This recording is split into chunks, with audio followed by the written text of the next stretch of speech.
No, Oh, no. it's okay. Uh, my research project is promoting sustainable livelihood opportunity in the farming and livestock sector for vulnerable communities, individuals affected by leprosy and other disabilities, and those living in ultra poverty of Ajodhya district, state of Uttar Pradesh, India. I am Keshaba from Leprosy Mission, India. So presentation outlines is background and introduction, research aim and objective, research methodology, analysis of result and findings, recommendation and conclusion, and references. These are the introductions. Leprosy is a Hans disease, and those are affected in leprosy, they have stigmatized from the community. Because of stigmatized, they are going to depression, and sometimes because of the depression they committed to suicide also. So why leprosy mission is working for them? Because it is totally excluded from the general community. So leprosy mission committed from the 1974 and working for the cause and consequences of the leprosy. And here you will see some things. One is category wise and one is parent wise. So Leprosy Mission Vocational Training Centers established in 1980s, and from the 1980s, the Vocational Training Center provides skill training to person affected by leprosy, where person affected by leprosy are getting vocational trainings, and they are going to the general community, they are working somewhere, earning some things, and support to their family as well as the communities. But here, if you see the category wise, there is 27% of the living ultra poverty, and 13% general disability, and 23% it is affected by leprosy, and 37% from the parent background. So these students, their parents, what they are doing? They are doing first livelihood is around 67 from the farming, and 21% parents are farm laborers, 10% parents are their first livelihood is begging, and 2% parents are skilled and unskilled workers. So this is my aim and objective. So objectives to investigate alternative and more profitable agriculture sources of livelihood for individual affected by leprosy. And two specific objectives are: one is to identify alternative livelihood option for person affected by leprosy, and second specific objectives is to examine production and market strategy that can help farmers to increase the profits. So here you are finding why the alternative livelihood option for the person affected by leprosy.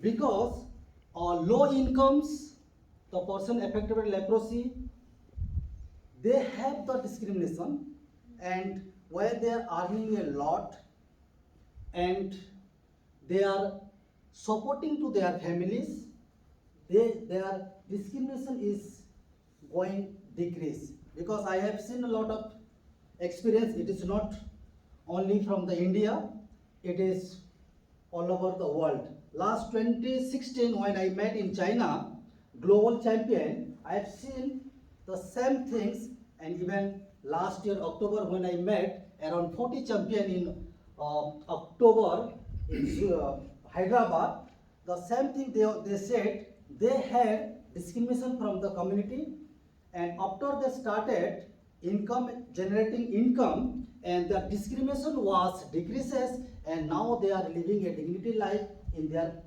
community. So why promoting different livelihood option for these people? Because agriculture is a limited source for these people, because we have two crops, one is rice and second one is wheat, but it is not all over the India. It is some part of India there is one major crops that is called the rice, but when we are talking to the north part of India, we have the two crops, one is rice and second one is the beets. So from this, uh, uh, moreover the less incomes farmers are getting. So this is the methodology.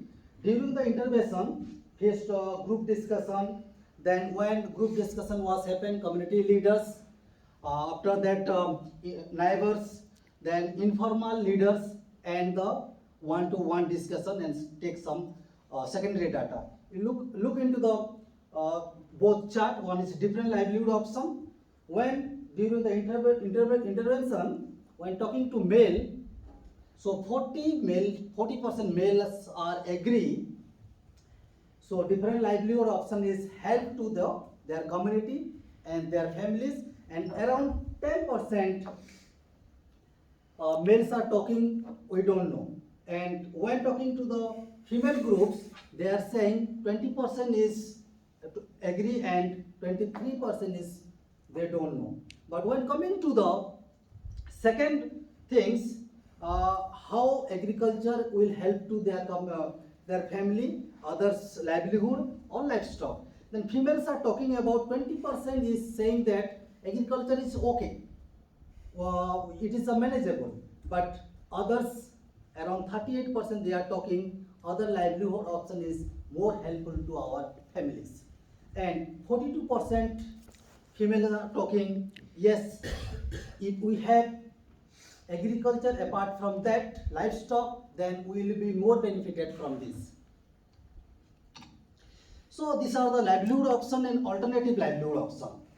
Those livelihood option today's we have and farmers are doing, that is rice, wheat, sugarcane, goat farming, dairy farming and poultry farming. When you are talking to sugarcane, goat farming, dairy farming and poultry farming, it is a limited things. But these are the two crops, which is rice and the wheat. If we comparative to the UK farmers and the Indian farmers, here there is 1 acre, 2 acre land we have in Indian farmers, maximum of maybe 10 to 20 acres. But there is an example of the 5 acre of the land.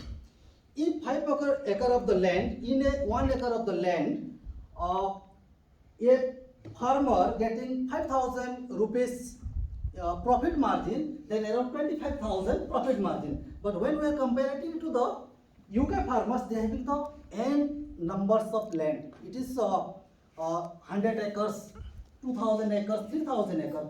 Suppose 5,000 only they are getting the out of 100 acres, so the farmers will get around 500,000. So these are the difference between the profit margin of the Indian farmers and the UK farmers. So why I am talking other livelihood option will support to this marginalized family.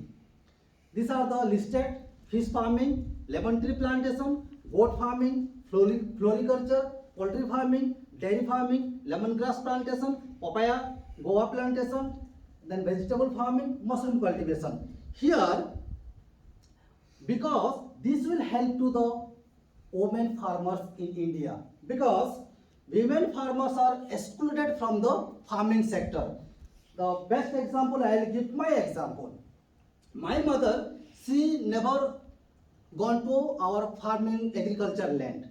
Same thing happened, my sister-in-law, both sister-in-law and my wife, they are not going to our farming sectors. Both last time, my father, me, my elder brother, younger brother, we just go to farming land and we will work there.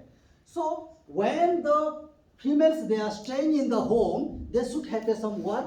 So from that, those income will generate that can be used in their farming sector. So while some of farmers having the dairy farmings, so that can be used multi-storage. How it will be, while 9 into 15 feet of the farms, so that can be used the ground floor as a cow farming, then first floor can be goat rearing, and third floor can be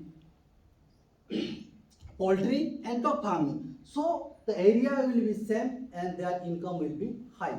Apart from that, while in UK lands there is big land and there is no divider, but in Indians land there is the 4 divider in the small land, and that dividers are not using that divider is totally on use. So that divider also can be used to have plantation, at least 2 divider, like banana plantation, lemon plantation, guava plantation, and other pulses that can be used, so the farmers will get more benefit from that.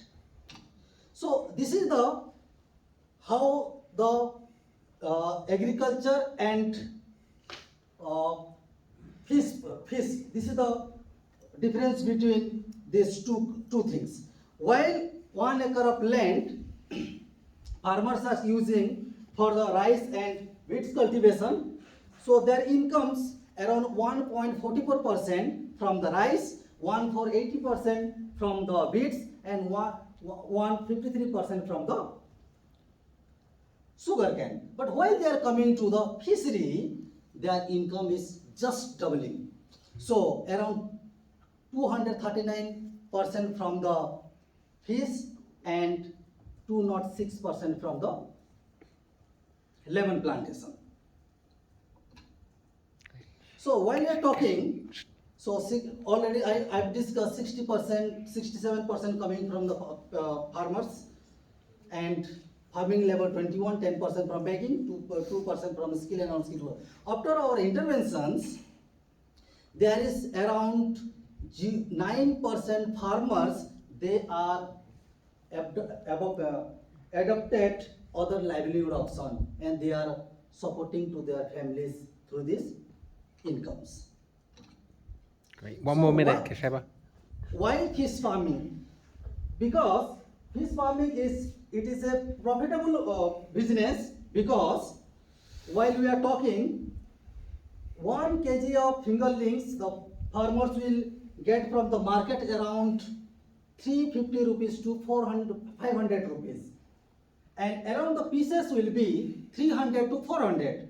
But when suppose for example 50% fingerlings died or something happened, so around 150 fingerlings will be alive, and that will be sold in a kg of 1 kg is 100 rupees to 150 rupees. Suppose you will take the minimum of 100 rupees, so 1 kilo is around 15,000 rupees they will sell from this. So this is a huge margin, a huge profitable margin. Also in Indian families, in the home they will not cook like chicken, like North India I am talking, beef, pork, mutton, but every family they likes the fish. So 60% of Indian people they likes fish. So fish is it is easier to cultivate, and it is easy to available in the market. So it is a very best business for the Indian farmers. And this is some recommendation and conclusion. So TLM play a crucial and relevant role to promoting sustainable livelihoods, and encourage and provide support to initiate different livelihood options. And there is something like make collectives, capacity building, women livelihood groups, because this is the things I found in UK farmers. They have been some of groups, they are taking some lease of land and they are also working. So it will be very useful in our India. And this is some reference, and thank you.